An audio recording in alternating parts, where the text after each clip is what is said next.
بسم اللہ الرحمن الرحیم وبہ نستعین اما بعد فقد قال رسول اللہ صلی اللہ علیہ وآلہ وسلم فاطمۃ بضعۃ منی من عاداها فقد عادانی۔ اولا ہم اپنے تمام مخاطبین کو جو جہاں پر بھی ہیں اور ہماری یہ گفتگو سن رہے ہیں یا دیکھ رہے ہیں، اور خاص طور پر یہاں جو طالب علم ہے، یہ وہ دور چل رہا ہے، وہ زمانہ چل رہا ہے جب ہم رسول کی بیٹی جناب فاطمہ زہرا سلام اللہ کے سلسلے میں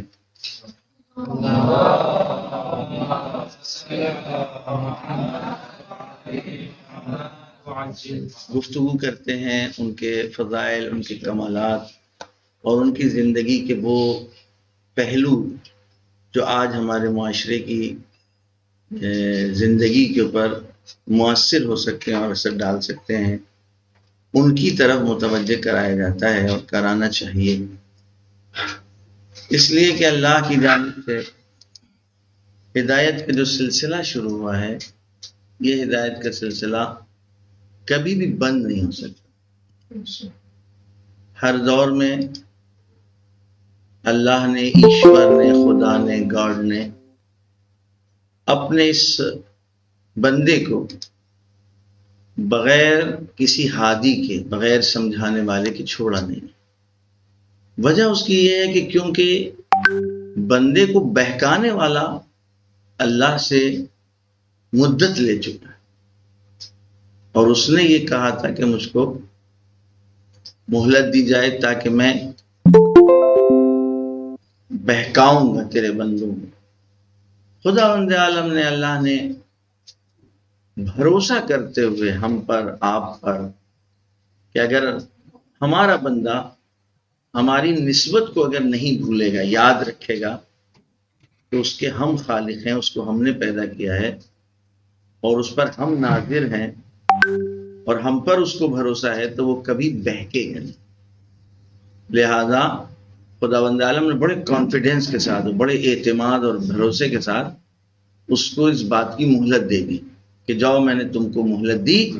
وقت معلوم تک ہمارے جو خاص بندے ہیں ان کو دیکھیں تم کیسے ہمارے بندوں کو بہکاؤ گے۔ شیطان کو بھی اپنی اوقات کا پتہ تھا، اس کو بھی اپنی حد کا پتہ تھا۔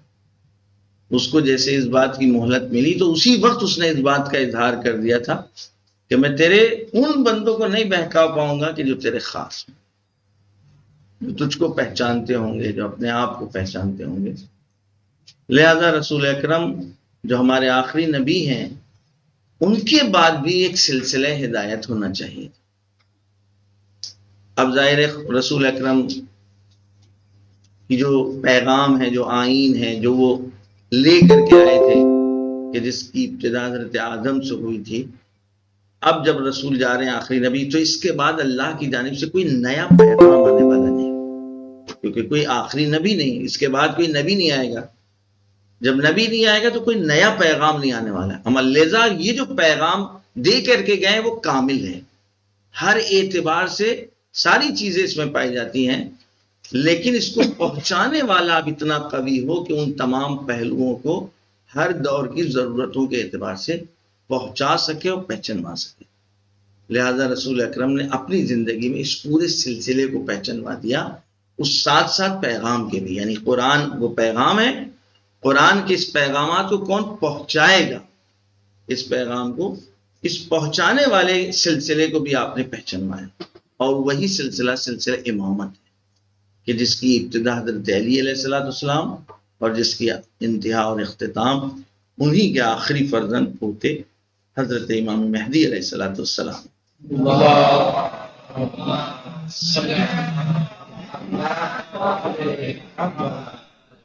لیکن اس بیچ میں ایک ایسے واسطے کی ضرورت تھی، ایک ایسے پیوند کی ضرورت تھی، ایک ایسے رابط کی ضرورت تھی کہ جو سلسلہ امامت کو سلسلہ اس امامت سے جوڑ سکے اور اس دونوں سلسلوں کو بصورت ہدایت پیش کر سکے۔ لہذا اس بیچ کا کام رسول اکرم نے جناب فاطمہ زہرا کو اپنی بیٹی کو سونپا تھا، تاکہ اس حساس دور میں جب کہ شیطانی طاقت ہی سمجھ رہی تھی کہ اب رسول کے بعد سب کچھ ختم ہو گیا اور ہم اپنا چلا لے جائیں گے، اس موقع کے اوپر جو ذمہ داری سونپی گئی تھی وہ جناب فاطمہ زہرا رسول نے اپنی بیٹی کو سونپی تھی۔ لہذا رسول اکرم اپنی زندگی میں اپنی اس بیٹی کو ہر اعتبار سے پہچانوا رہے تھے اور بتا رہے تھے کہ یہ میری بیٹی کون ہے، یہ میرا جز ہے، یہ میری آنکھوں کا نور ہے، یہ میرے دل کی ٹھنڈک ہے، یہ میرے دل کا میوہ ہے، جو آپ نے تمام حدیث، اور یہ حدیثیں کوئی بند کمرے میں نہیں کہیں، بلکہ اپنے ان تمام اصحاب اور اس گروہ کے سامنے کہی ہے کہ ہی نوری، نور عینی، ثمرۃ فؤادی، بہجۃ قلبی، وروحی التی بین جنبے، یہ وہ میری روح ہے جو میرے دو پہلوؤں کے درمیان موجود ہے، یا یہ میری بیٹی فاطمہ بضعۃ منی من آذاها فقد آذانی، یہ میرا ٹکڑا ہے۔ اور عملی طور کے اوپر بھی آپ نے اپنی اسی بیٹی کو اس طرح پہچانوایا لوگوں کے درمیان،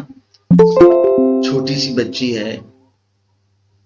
عام طور سے باپ اپنی بیٹی کو جتنا بھی چاہے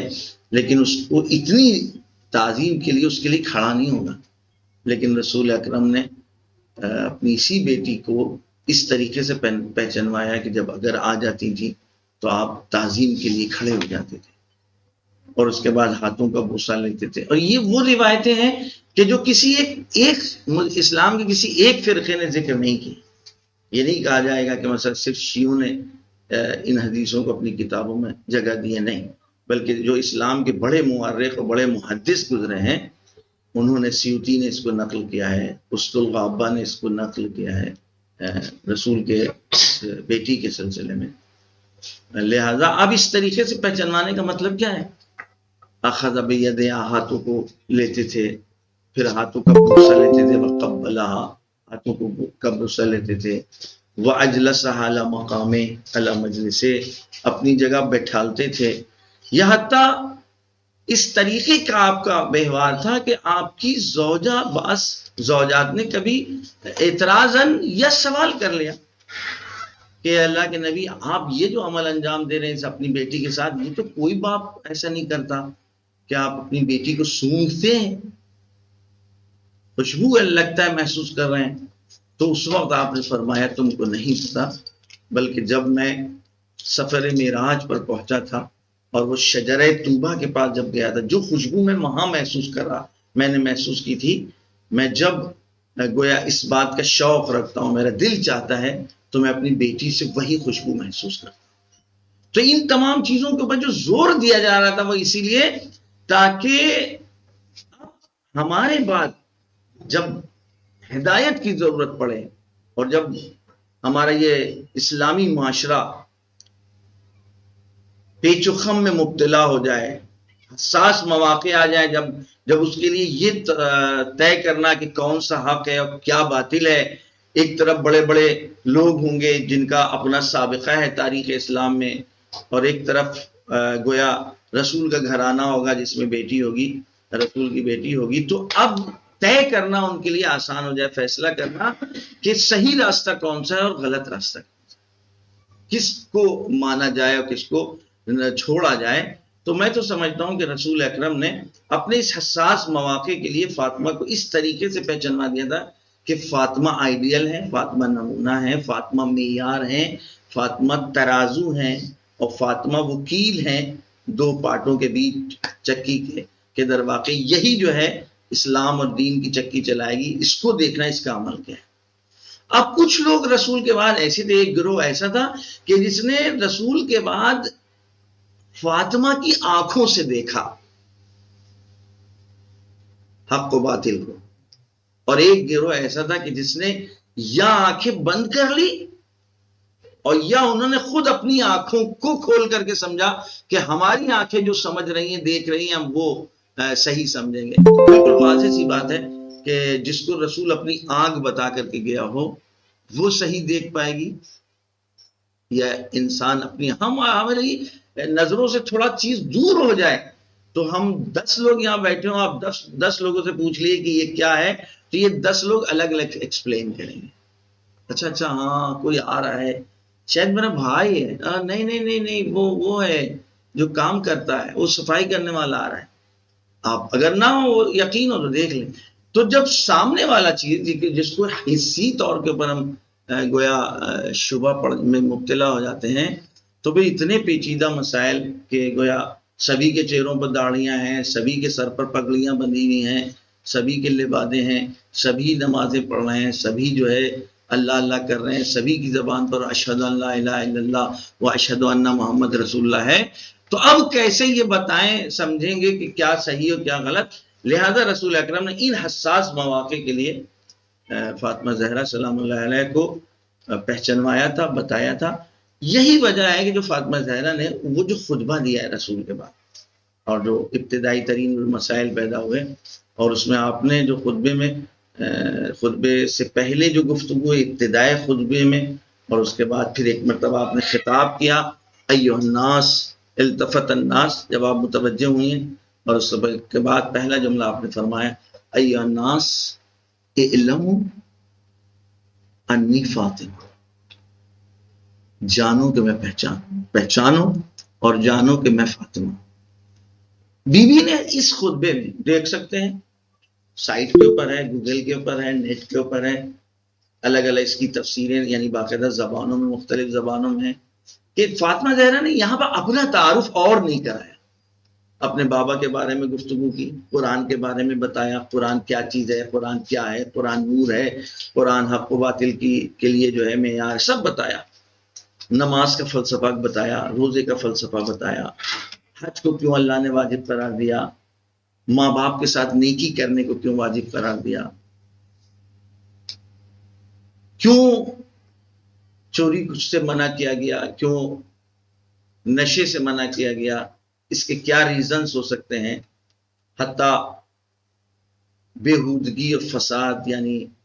بے راہ روی جس کو زنا کہتے ہیں، اس کے لیے گویا یہ چھوٹے مسائل کی طرف بی بی نے توجہ دلائی اور تفصیل سے گفتگو کی کہ نماز کو اس لیے کہ تاکہ انسان میں انکساری پیدا ہو سکے اور غرور و تکبر سے دور ہو، ماں باپ کے احترام کو اور نیکی کو اس لیے تاکہ وہ اللہ کے غضب سے اپنے آپ کو بچا سکے.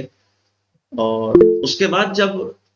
اپنے بابا کے بارے میں آتی ہیں تو بابا کو بتاتی ہیں کہ ہمارے اللہ نے ہمارے بابا کو رسول بنا کر کے بھیجا تو تم کو ان کی بعثت سے کیا کیا ملا اور تم کس طریقے کی زندگی گزار رہے تھے. اور انہوں نے اس بھڑکتی ہوئی آگ میں اپنے چچا زاد بھائی یعنی اپنے شوہر کے لیے اشارہ کیا کہ علی کو بھیجتے تھے، اور وہ بھڑکتی ہوئی آگ کے شعلوں کو بجھا کر کے آتے تھے. تم لوگ اس انتظار میں رہتے تھے کہ تم کو کوئی ہمارے سلسلے میں، ہم اہل بیت کے سلسلے میں کوئی خبر لگے کہ کیا ہوا. سب کچھ بتایا. سب کچھ بتاتے بتاتے ایک مرتبہ جب اپنے اوپر آتی اعلموا انی فاطمہ، اپنے بارے میں کچھ نہیں بتایا. یہاں پہ اپنے بارے میں حدیثوں کو تو بتاتی میں وہی ہوں کہ جس کے لیے کہا گیا، میں وہی ہوں جس کے لیے کہا گیا، نہیں کہا. اس کا مطلب بی بی پورے مجمع کو، پورے مخاطبین کو خود فاطمہ پر لانا چاہتی تھی کہ تم پہلے اس بات کا اقرار کر لو کہ ہم فاطمہ ہیں کہ نہیں. اگر تم یہ جان لو، پہچان لو اور اقرار کر لو کہ ہم فاطمہ ہیں، تو اس میں فاطمہ، نام فاطمہ کے ساتھ ساتھ وہ پورے چیپٹرز کھل جائیں گے کہ جو ہمارا بابا تمہارے درمیان بتا چکا ہے، پہچانوا چکا ہے، سمجھا چکا ہے. میں وہی فاطمہ ہوں، میں وہی فاطمہ ہوں. پہلے تم اس بات کا تو اقرار کرو. اور اب آپ اٹھا کر کے تاریخ دیکھیں گے سارا مجمع ساکت تھا، خاموش تھا، اور آخر میں جو مسند پر بیٹھا تھا اس نے اس بات کا لفظاً صراحتاً اقرار کیا کہ ہاں آپ ہی فاطمہ ہیں، آپ کے ہی باپ محمد ہیں، اور وہی آپ کے باپ محمد رسول ہیں. اور اس کے بعد اب آپ ذرا غور کر لیں کہ جناب رسول خدا نے فاطمہ زہرا کو جو اتنا پہچانوایا تھا، اور پھر آپ کے نام کی جو خاصیتیں بتائیں، فاطمہ اس لیے نام رکھا گیا، تو بی بی بس یہی بتانا چاہتی تھی کہ اگر تم نے ہم کو پہچان لیا تو بھی اب میری نگاہوں سے تم دیکھو کہ اس وقت حق کیا اور باطل ہے. تم کیسے شیطان کے حربوں سے بچ سکتے ہو، تم کیسے شیطان کے جالوں سے اپنے آپ کو بچا سکتے ہو، کیسے کاروان ہدایت کو آگے بڑھا سکتے ہو. تم نے اب تک بڑے بڑے کارنامے انجام دیے کیونکہ رسول کی آواز پر لبیک کہہ رہے تھے، لیکن اب تم کو کیا ہو گیا؟ اب تم کو کیا ہو گیا؟ اب یہی بیٹی ہے، یہی فاطمہ ہے کہ جس کے لیے جو بتایا گیا وہ اپنی جگہ، لیکن اس بیٹی نے جو زندگی پیش کی ہے، جو عملی کردار پیش کیا ہے، اگر خالی مسلمان ہمارے، اور بلکہ عالم انسانیت، خالی مسلمان کیوں؟ کیونکہ فاطمہ صرف مسلمانوں کے لیے نہیں ہے،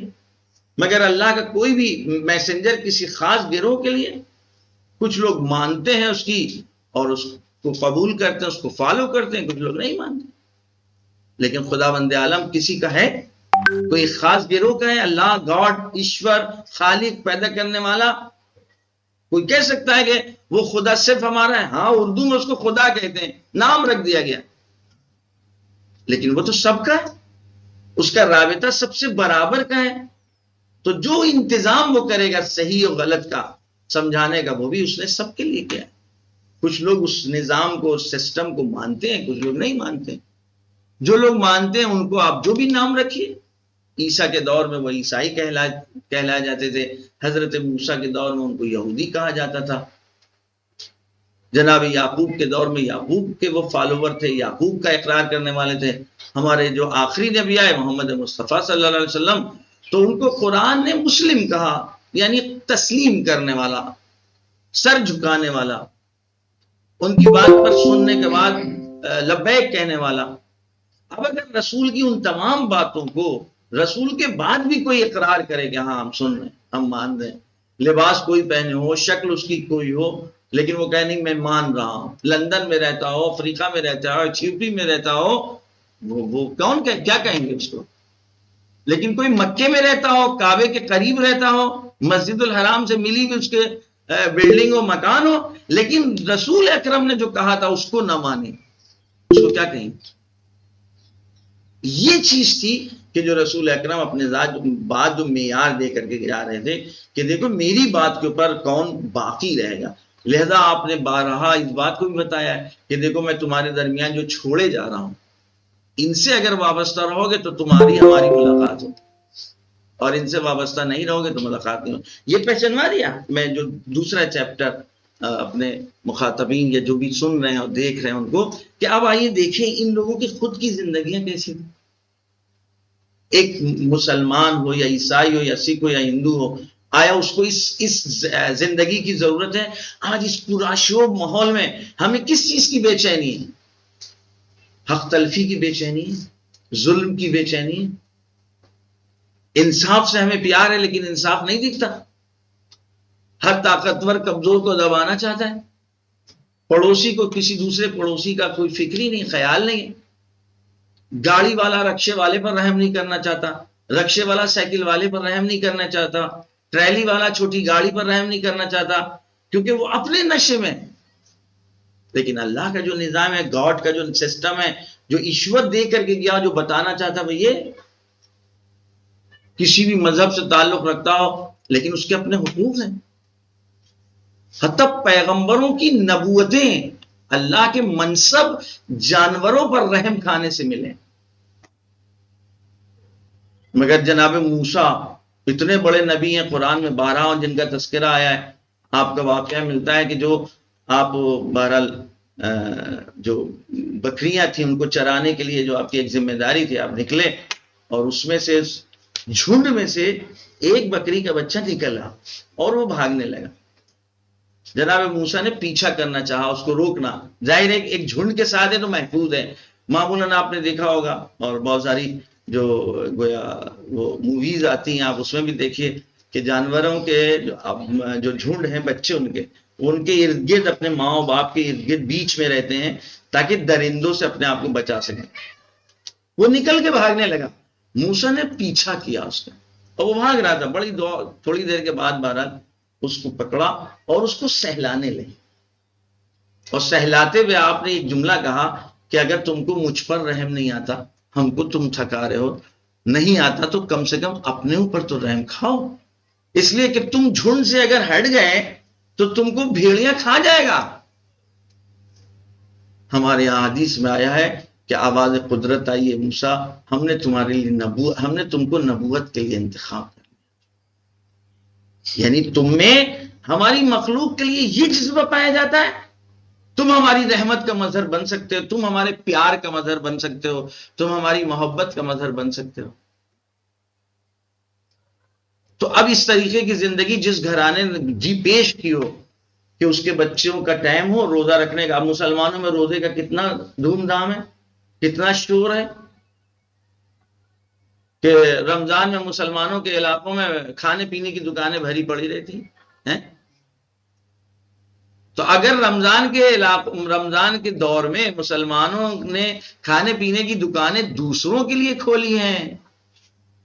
تب تو وہ قرآنی نظام کے تحت ہیں اور خدا کے نظام کے تحت ہیں، لیکن صرف اس لیے کہ جو دن میں ان سے چھٹ رہا ہے وہ رات میں اس کا جبران کر لیں اور کھا لیں، تو پھر فلسفہ روزہ کہاں گیا؟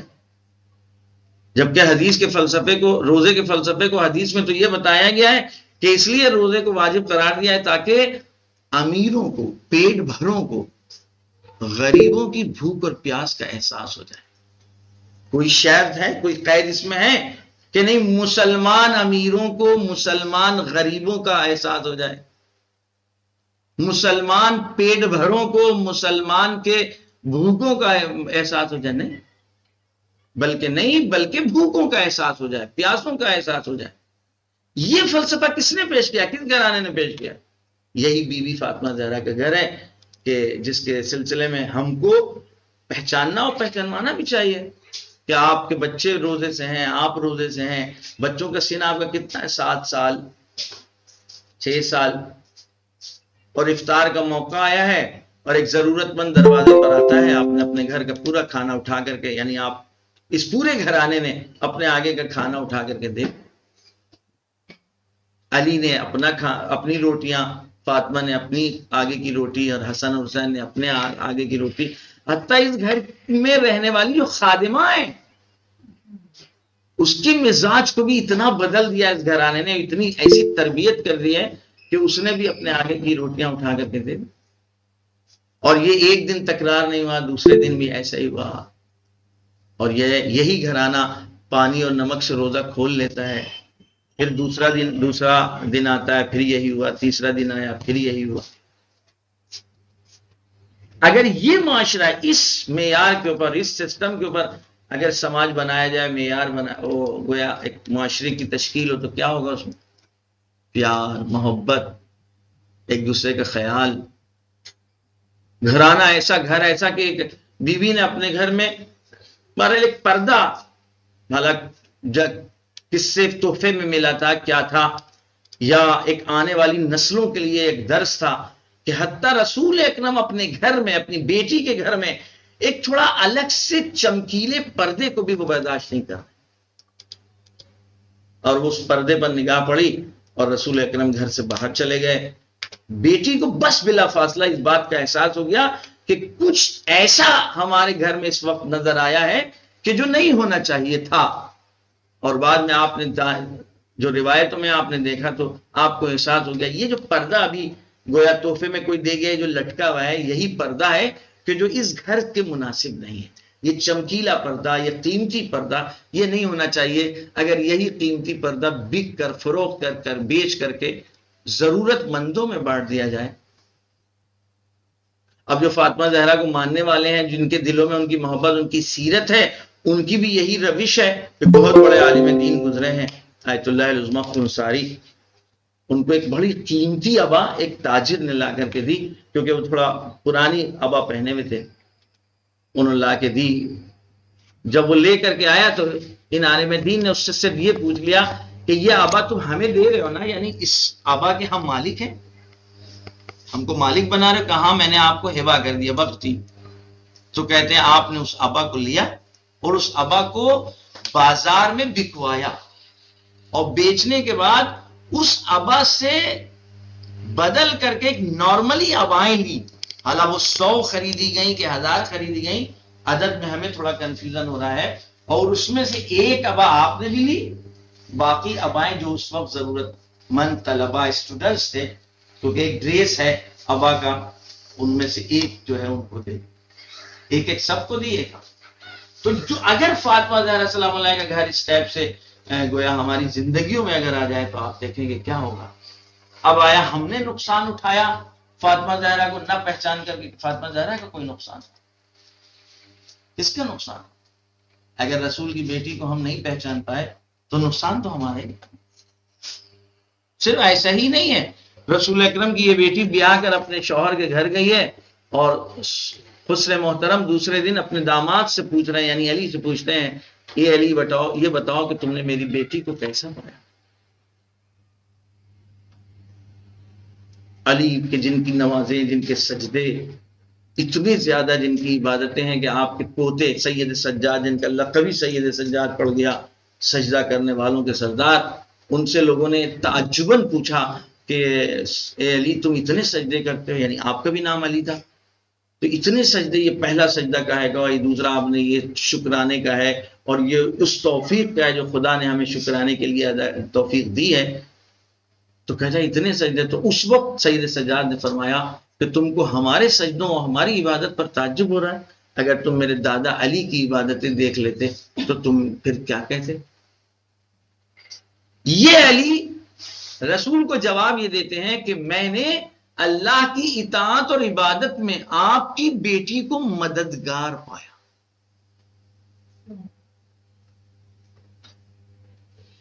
آج اگر ہمارے گھروں میں یہ تصور ہو جائے کہ شوہر اپنی زوجہ کے لیے مددگار بن جائے عبادتوں میں، اور زوجہ اپنے شوہر کے لیے عبادتگار بن جائے. عبادت صرف مصلی پر بیٹھ کر کے عبادت نہیں ہے، عبادت کا مفہوم ہے نعم العون فی طاعت اللہ فی عبادت اللہ. اگر آنے والی ضرورت مند کسی فقیر، کسی ضرورت مند کو گھر کی خاتون نے کچھ اٹھا کر کے دے دیا تو شوہر کو خوش ہونا چاہیے، اچھا تم نے ہمارے گھر میں آ کر کے اتنی بڑی سعادت نصیب کی کہ جس سے پورا گھر سعادت مند ہو سکتا ہے. تو اب یہ جو گھرانہ ہے کہ جس کا تذکرہ ہماری ضرورت ہے، ہمارے معاشرے اور ہمارے سماج کی ضرورت ہے، اس کی زندگی کے چھوٹے چھوٹے پہلوؤں پر بھی اگر ہم نگاہ ڈالیں تو سوائے اس کے کہ بس یہ ہماری مجبوری اور ہماری ضرورت ہے. جس طرح پانی ایک انسان کے بدن کے لیے ضرورت ہے، ویسے ہی ایک انسان کی سالم روح کے لیے ضرورت فاطمہ زہرا کے گھر اور گھرانے کی گفتگو، ان کا کردار، ان کی عملی زندگی، ان کے اقوال، ان کا رہنا، اٹھنا، بیٹھنا. اب آپ بظاہر آپ کے لیے بڑا مشہور ہے کہ آپ گویا اپنے فدق کے لیے گئیں دربار میں، اور جب کہ آپ کا ایسا پردہ تھا تو آپ باغات کے لیے نہیں گئیں، اپنی زمین مانگنے نہیں گئی تھی. ظاہر قضیہ یہی ہے کہ آپ نے وہاں دعویٰ کیا، پیش کیا، اس لیے کہ فدق کی کوئی رقم آپ کے گھر آتی نہیں تھی، جو اس کی آمدنی ہوا کرتی تھی وہ سب بڑھ جاتی تھی. تو جو پہلے بھی بڑھ رہی تھی ابھی بھی بڑھے گی. بانٹنے والوں کے ہاتھ بدل جائیں گے، لیکن بہرحال اس کا مطلب پھر اتنا زور کا ہے تھا. لیکن بیوی کو اس وقت حق اس بات کا تو تھا کہ وہ اپنی ملکیت کا مطالبہ کر لیں. ظاہری طور پر ماحول اتنا بدلا ہوا ہے کہ کسی کو حق و باطل کی جب تمیز ہی نہیں رہی، جس گھر میں قرآن اتر رہا ہو، جس گھر میں سورے اتر رہے ہوں، جس گھر میں آیات قرآنی اتر رہی ہوں، جس دروازے کے اوپر رسول اکرم آ کر ٹھہر کر سلام کرتے ہوں، جس گھر پر گویا 6 مہینے تک آئے ہوں، تمام اصحاب کے ساتھ رکتے ہوں، سلام کرتے ہوں، السلام علیکم یا اہل بیت النبوہ و معدن الرسالہ و مختلف الملائکہ، جس کی عظمت کو بتا چکے ہوں، سمجھا چکے ہوں، اور اس گھر کے اوپر اتنا بڑا حادثہ ہو جائے اور کسی کے سر پر جو نہ رہیں گے، تو ان کو اب کیا بتائیں؟ آپ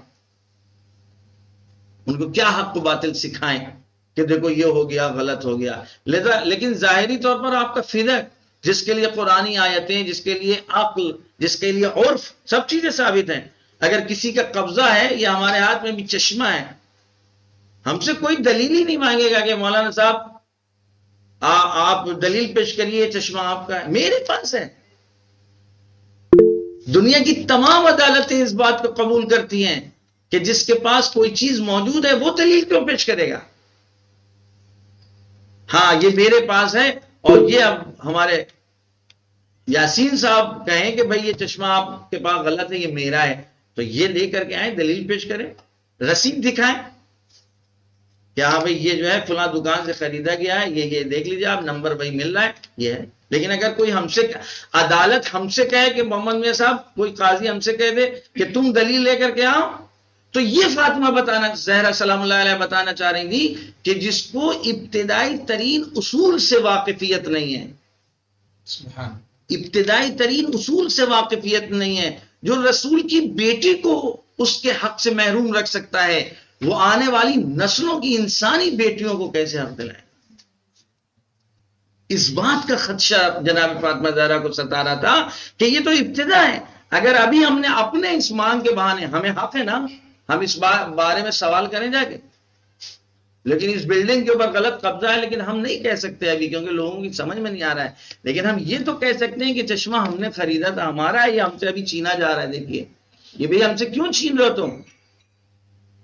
لہذا اس کے لیے ہماری عقل ساتھ دے رہی ہے، لوگ اس بات پر آپ کے ساتھ تھے، کسی نے اعتراض اس وقت نہیں کیا کہ بی بی آپ کیوں جا رہی ہیں اپنا فدق مانگنے کے لیے، لیکن اگر فاطمہ زہرا کہتی ہیں ہم خلافت مانگنے جا رہے ہیں، فاطمہ زہرا سلام اللہ کہتی کہ قرآن پر غلط عمل ہو رہا ہے، ہم یہ سمجھانے جا رہے ہیں،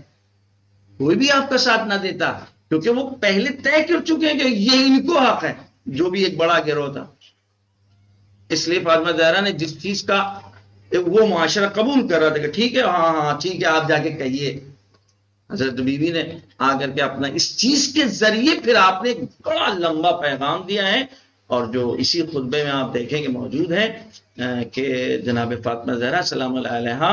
بظاہر تو گئی تھی اپنی اس ظاہری ملکیت کے لیے، لیکن آپ نے 3 طرح کے دعوے کیے ہیں اپنی ملکیت، 3 راستوں سے آپ نے اپنا حق مانگا،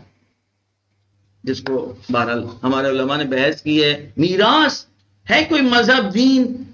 پہاڑوں پر رہنے والے ہوں، گفاؤں میں رہنے والے ہوں، کھاڑیوں میں رہنے والے ہوں، وہ بھی اس بات کو فرض کرتے ہیں کہ ابا مر جائے تو بیٹی کہاں ہے، بیٹی ہے، اگر کوئی اور نہیں ہے ان کی اولاد تو بیٹی کے پاس رہے گا، اور چاہے امریکہ اور لندن اور کینیڈا کی برجوں میں رہنے والے ہوں، ان کے لیے بھی یہ چیز ثابت ہے، کیونکہ یہ ایک فطری ہے کہ بھئی یہ ان کا ہے، ان کے ابا ہیں، یہ ان کا حق ہے، لہذا آپ نے ایک میراث کے ذریعے سے دعویٰ پیش کیا، لیکن ظاہر جواب جو ملا وہ تاریخ میں موجود ہے۔ اب یہ کہ جو ہوا 1400 سال پہلے، کیوں روزانہ آپ تکرار کرتے ہو مولانا صاحب، تم لوگ پرانی باتیں چھیڑا کرتے ہو، بھیا پیار محبت انسانی باتیں بتاؤ، پرانی باتیں چھوڑو، جو ہوا ہوا۔ ہم بھی یہی کہہ رہے ہیں کہ ہم اس لیے نہیں بیان کر رہے ہیں کہ جو کچھ ہوا اس کو دوبارہ چھیڑیں، ہم کہہ رہے ہیں جو ہوا ہو گیا، جن لوگوں نے ٹیڑھی عمارتیں بنائی وہ بھگتیں گے، اب آپ تو ٹیڑھی عمارت میں نہ رہو، یہ گر جائے گی کبھی بھی، یہ ڈھا جائے گی، تم یہ ٹیڑھی عمارت سے باہر آؤ، بنیاد غلط ہے۔ ہم اس پرانے قضیوں کو اس لیے نہیں چھیڑ رہے ہیں کہ ان کو کوسیں، ہم یہ نہیں کہہ رہے ہم سے کیا مطلب، جس نے جیسا کیا بھگتے گا، ہم کہہ رہے ہیں آپ نہ اس میں رہو، اس لیے کہ یہ اس کی بنیاد غلط ہے، یہ کبھی بھی گر جائے گی۔ اس لیے بار بار اس بات کی تاکید کی جاتی ہے اور بتایا جاتا ہے، قرآن آپ اٹھا کے دیکھ لیں، آسمانی کتابیں اٹھا کے دیکھ لیں، انجیل دیکھ لیں، زبور دیکھ لیں، توریت دیکھ لیں، پرانی باتیں کیوں بتائی جا رہی ہیں، یوسف کا تذکرہ کیوں کیا جا رہا ہے؟ دیکھو جو یوسف کے بھائیوں نے کیا وہ تم اپنے بھائیوں کے ساتھ نہ کرنا، تم نہ کرنا اپنے بھائی کے ساتھ، وگرنہ آخر کیا ہوا، اینڈ کیا تھا، یوسف کا سر بلند ہوا۔ دیکھو جو زلیخا نے عمل کیا وہ نہ کرنا، کیا ہوا آخر میں؟ اس لیے دوبارہ باتیں بیان کی جائے، اس لیے تھوڑی موضوعیت تھوڑی نہ ہے زلیخا اور یوسف کا قصہ، یا یوسف اور جناب یوسف کے جتنے بھائی تھے، وہ موضوعیت نہیں رکھتا، مگر قرآن ہم کو پرانی داستانیں سنا کر کے ثواب دینا چاہ رہا ہے نا، لہذا قرآن کہہ رہا ہے کہ قرآن کے قصوں میں عبرت ہے، یعنی تم اس کو دہراؤ، وَاذْكُرْ اسماعیل وَاذْكُرْ ابراہیم وَاذْكُرْ ادریس، کیوں؟ اس لیے کہ ان قصوں کو تم اس لیے پڑھو اور دیکھو، اور یہ تمہارے لیے آئینہ ہے، اس آئینے میں تم اپنے آپ کو دیکھو گے تم کہاں، تمہارا اونچا نیچا بٹن کہیں یوسف کے بھائیوں کی طرح تو نہیں ہے،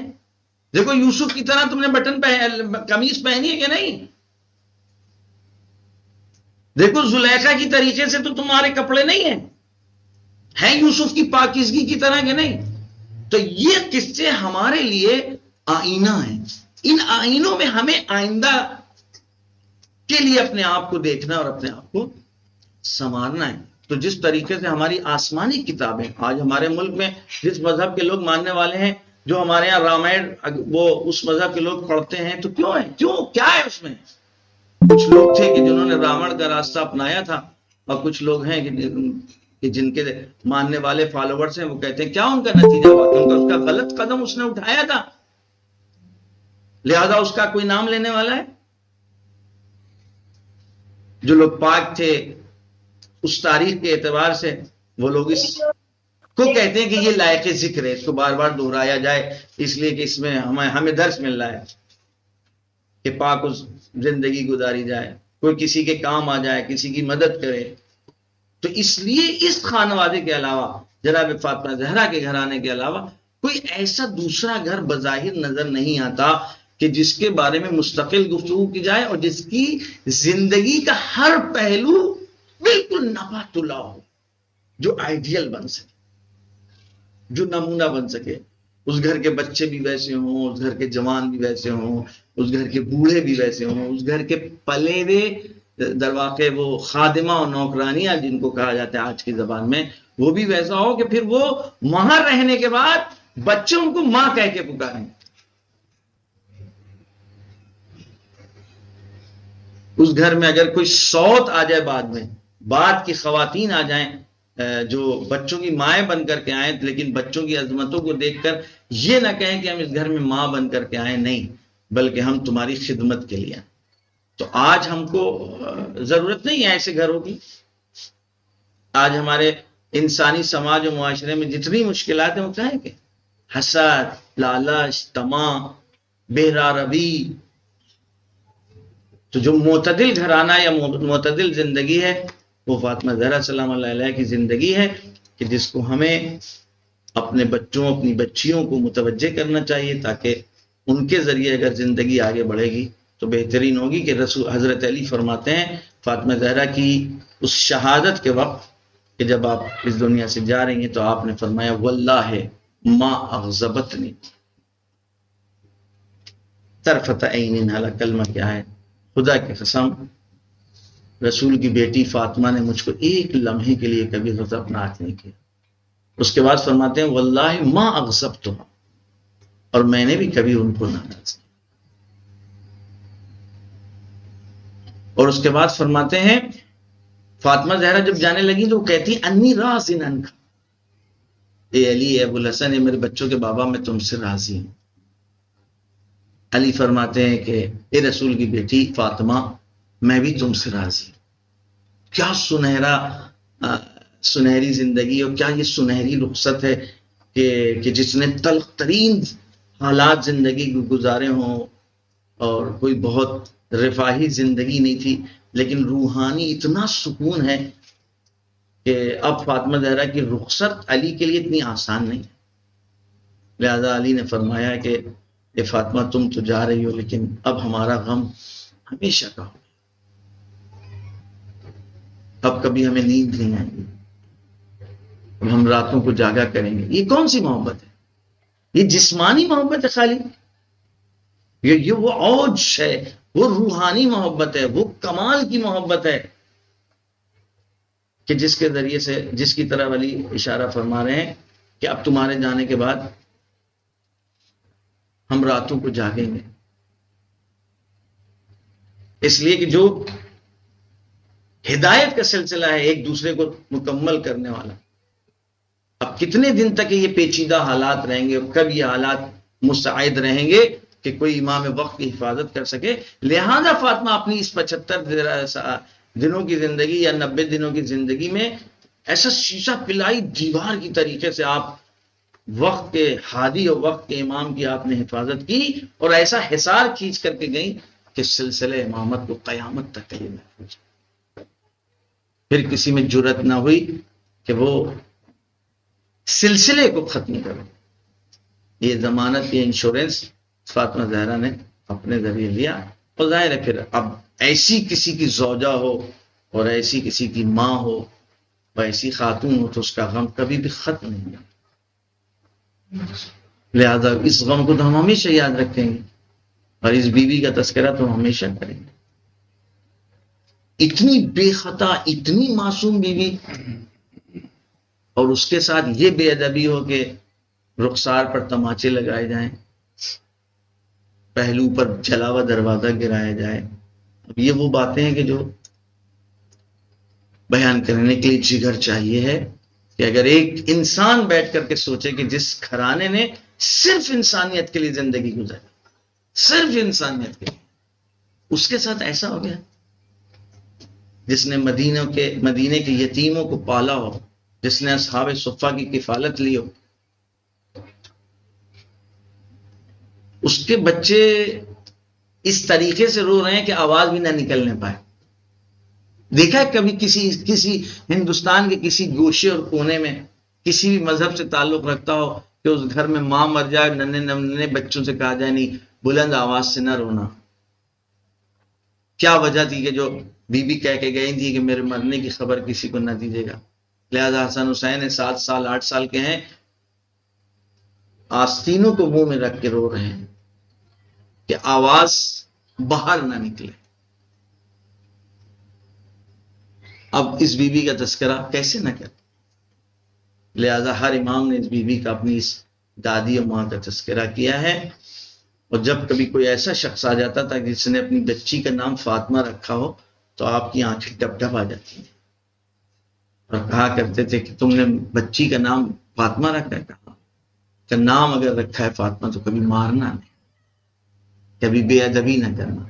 کبھی توہین نہ کرنا. سب ترین مصائب کربلا کے ہیں، لیکن یہ مصیبت کربلا میں بھی نہیں ہوئی. حسین نے ہمارے آخری آقا امام حسین نے اس مصیبت کو تحمل نہیں کیا، برداشت نہیں کیا. یعنی یہ ان کے سامنے نہیں پیش آئی کہ آپ کے سامنے ان کی ناموس کو مارا گیا، آپ کے سامنے زینب کی بے ادبی ہو، آپ کے سامنے کسی نے رباب کی بے ادبی کی ہو، بے حرمتی کی ہو.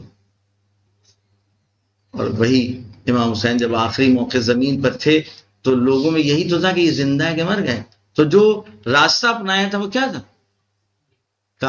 خیموں کی طرف ایک گروہ کو بھیج دو، اگر یہ زندہ ہوں گے تو پتہ لگ جائیں گے. غیرت اللہ ہے دیکھیں، پتہ لگ جائے گا کہ یہ مر گئے کہ زندہ ہے. اور وہی ہوا کہ کیونکہ ابھی تھے، رمق باقی تھی، لہذا آپ نے کوہنیوں کے بھل اپنے آپ کو اونچا کیا اور یہ کہا کہ اگر تمہارے پاس دین نہیں ہے تو کم سے کم مردانہ زندگی تو گزارو. یہ وہ شعار تھا کربلا کا کہ ہماری یہ جنگ ہے انسانی شعاروں کو بچانے کے لیے، کہ تم کم سے کم مردانہ زندگی تو گزارو، آزادانہ زندگی تو گزارو. تمہاری ہم سے لڑائی ہے، ان عورتوں نے کیا کیا؟ لیکن علی نے اس سخت ترین مصائب کو بھی برداشت کیا. دشمنی تو علی سے تھی نا، علی کو باہر لے جانا چاہ رہے تھے، لیکن فاطمہ کو اس وقت مارا، زدوکوب کیا ہے، کوئی برداشت کر پائے گا؟ لیکن علی نے صرف اس لیے برداشت کیا کیونکہ یہ جو اسلام اور یہ جو اتنی بڑی ذمہ داری رسول اکرم ان کے کاندھوں پر دے کر کے گئے ہیں، اگر اس وقت تہش میں اور غضب میں آ جاتے ہیں اور کوئی بڑا حادثہ ہو جاتا ہے تو آس پاس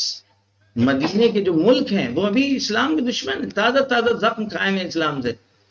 وہ اس منتظر ہے کہ بس ان میں آپسی مسائل بڑھیں اور ہم تہس نہس کریں.